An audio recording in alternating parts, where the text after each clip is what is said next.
Dan saya mohon pada anda semuanya, tolong ingat ini ya, baik-baik. Kalau nanti di akhirat anda tidak temukan saya di surga, tolong ingatkan kepada Allah, saya pernah ada di sini.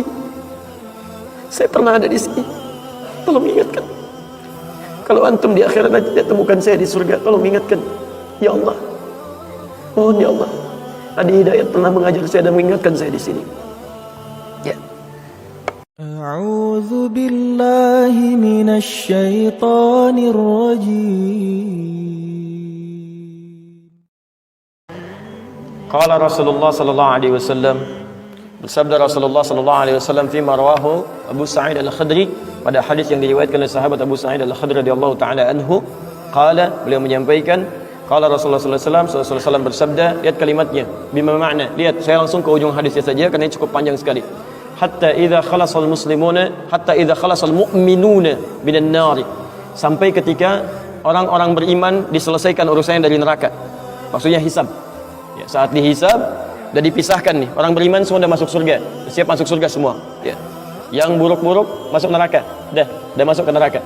Jadi kalau amalan anda misalnya 50,001%, masya Allah, maka anda masuk ke dalam surga insya Allah. Lebih banyak amal baiknya. Tapi kalau amalan jelek anda misalnya 50,001%, amal baiknya 49,99, masuk ke mana? Ke neraka.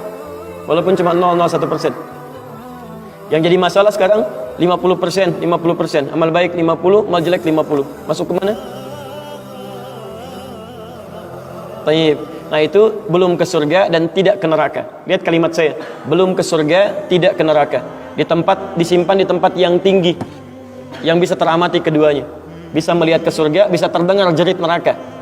Kalau lihat udah nggak tega, udah nggak kuat ke neraka. Terdengar jerit neraka.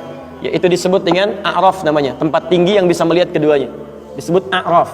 Ya, makanya ada Quran surah Al-A'raf, anda baca dari ayat 45-nya sampai dengan ayat ke-50-nya. Ada ashabul A'raf yang belum ke surga dan sangat ketakutan mendengar jerit-jerit neraka sehingga ingin mengharapkan rahmat Allah Subhanahu wa taala. Dia akan ditempatkan di situ di tengah-tengah nanti sampai selesai hisab.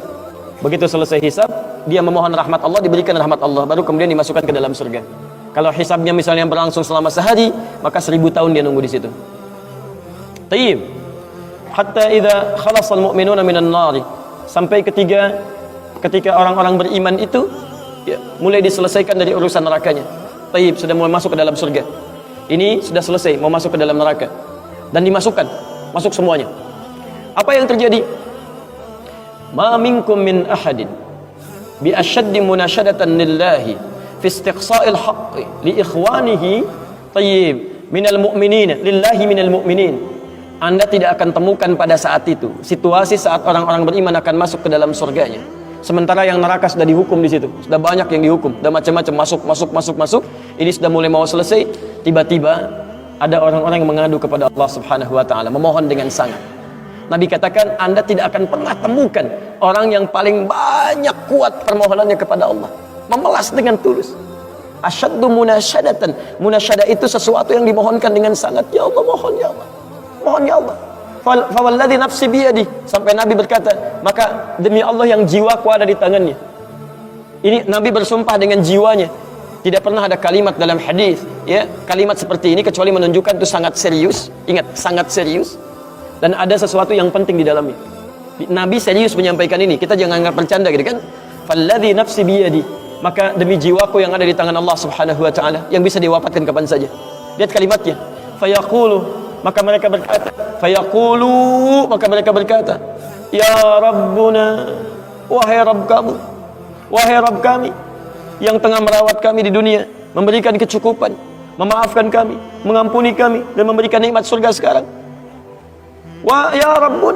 Ya Rabbuna, wahai Rabb kami, hum ashabuna, mereka ada di antara teman-teman kami. Dalam kalimat yang lebih kuat, kalimat yang menggunakan ikhwan, kata ikhwan, hum ikhwanuna. Hum ikhwanuna, mereka saudara-saudara kami ya Allah. Hum yasumuna ma'ana, ada orang-orang yang berpuasa bersama kami saat di dunia. Yusalluna ma'ana, kanu yusalluna ma'ana, mereka salat bersama kami saat di dunia. Jadi tiba-tiba ada sekelompok ikhwan yang datang kepada Allah, yang kehilangan saudaranya. Kok nggak ada di surga gitu kan? Ketika dia mau berangkat, Padahal dua punya cita-cita yang sama dan sebagainya, tapi karena bekalnya tidak cukup, sebagian ada yang masuk ke dalam neraka.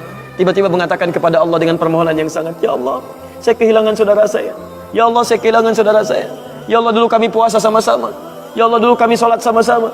Ya Allah, dulu kami ibadah sama-sama. Ya Rabb, kami tidak temukan dia di sini. Ya Allah, mohon terus mohon. Sampai ketika puncak pada permohonannya, tiba-tiba Allah berfirman, akhriju man araftum.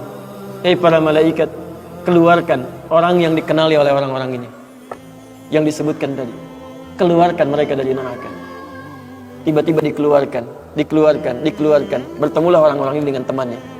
Sampai Allah kemudian dengan rahmatnya katakan lagi, akhriju man kana fi qalbihi mithqala dzarratin minal iman. Keluarkan sampai yang ada titik terkecil iman dalam hatinya, keluarkan dari neraka. Bahkan hadis ini ada di Al-Bukhari nanti, ya ada di Al-Bukhari nomor hadis ke-14, posisi paling kiri sebelah bawah, ya. Tayyib, sampai mereka kemudian dikeluarkan dalam keadaan gosong, sudah mulai terbakar habis dan dimasukkan ke dalam surga kemudian. Setelah selesai hisabnya di dalam nerakanya, dikeluarkan dari situ. Jadi ada orang-orang yang dengan syafaat temannya bisa keluar dari neraka, masuk ke dalam surga. Ada yang sama sekali tidak membantu itu, ya, dosa-dosa yang begitu besar tidak bisa keluar dan kekal dia di dalam neraka.